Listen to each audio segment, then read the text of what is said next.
Hello everyone, welcome back to Tech TV. In today's video, I'm going to show you how to delete messages on Tinder. So please make sure to watch till the end. Subscribe to our channel Tech TV and ring the notification bell so that you'll get notified on our next interesting upload.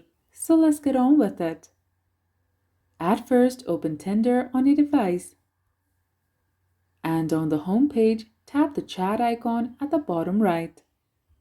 Then tap a conversation. To delete the messages that you sent, you need to unmatch the person, so tap the shield at the top right.